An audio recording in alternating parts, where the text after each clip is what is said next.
Buenas tardes, mi nombre es Paula Liberale y voy a hacer una breve exposición resumiendo algunos puntos que me parecieron importantes de la norma de conveniencia sobre los encofrados, siendo esta la unidad 4 de la materia taller de construcciones y equipos.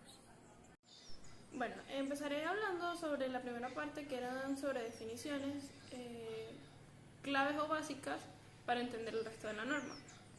Empezamos con el término de encofrado, que son aquellos moldes utilizados con el propósito de amoldar el concreto en estado líquido al ser vaciado, para así evitar la segregación de este y el escurrimiento de la lechada. Los deslizantes, que son aquellos encofrados construidos a base de moldes, con entablados de madera, marcos y refuerzos. A estos se les coloca elementos metálicos, estructurales o tubulares, como elementos de agarre. Tienen la propiedad de ir desplazándose hacia las áreas por encofrar, una vez fragado el concreto del anterior. Tenemos las traviesas, que son para los elementos que impiden que se deformen los tableros y se usan para el ensamblado de estos. También tenemos los cepos, que son aquellas platinas de hierro o de madera colocadas en los encofrados de columnas y otros elementos similares. Los codales, que son aquellas piezas destinadas a garantizar la separación correcta entre tableros, impidiendo así que estos se deformen cuando se vacía el concreto. Tenemos también los camones, que son aquellos elementos que forman los marcos para columnas circulares, otro tipo de encofrados. Se tratan de dos tablas ensambladas por medio de traviesas, que ya lo definimos anteriormente, y no son elementos de resistencia. Tenemos los tensores, que son aquellos elementos primordiales de resistencia, habitualmente de alambres o cabillas. Estos sostienen los tableros, pero mantienen la separación mediante un codal. También tenemos los unchos, que son aquellos arcos circulares o similares que se instalan alrededor de una columna para contrarrestar el empuje del concreto sobre los tableros. Continuando, también tenemos los parales, que son aquellos elementos formados por listones ubicados en forma vertical, que permiten que los tableros para encofrar muros sean clavados sobre ellos.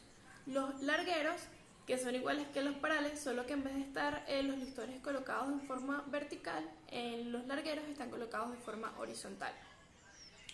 Las tornapuntas, que también está constituido por listones, pero esta vez inclinados, que se ponen para mantener la estabilidad del encofrado en columnas o muros.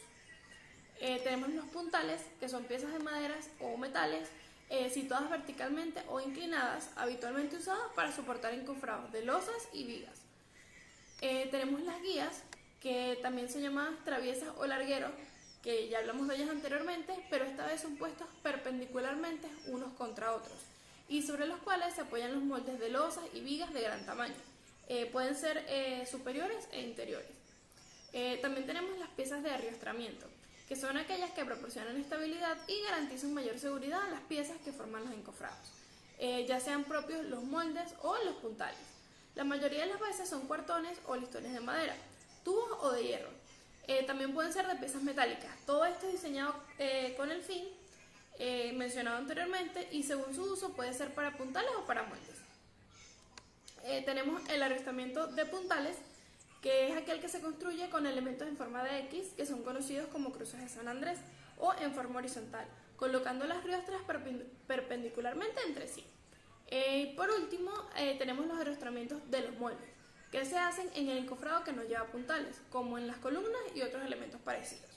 El arriostramiento de este podrá ser en sentido horizontal, entrelazando los elementos entre sí, por medio de puntales inclinados, también conocidos como tornapuntas. Ahora hablemos sobre la clasificación de los encofrados. Podemos encontrar tres tipos de clasificación: por el material de los elementos de construcción, por su función o por el requerimiento para los que se usarán.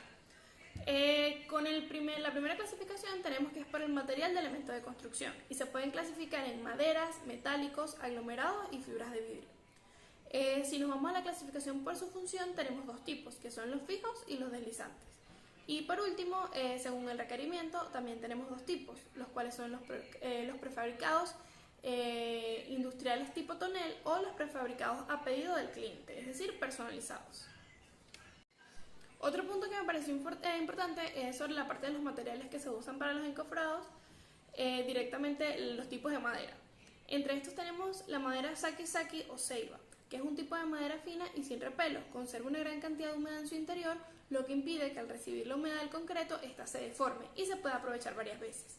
Esta madera posee todas las condiciones solicitadas para tableros y todo tipo de formaletas.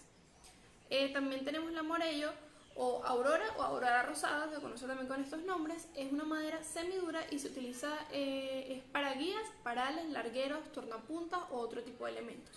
No es recomendable para usarla en tablas como la ceiba, ya que se dificulta el tablado y tiende a agrietarse y torcerse fácilmente.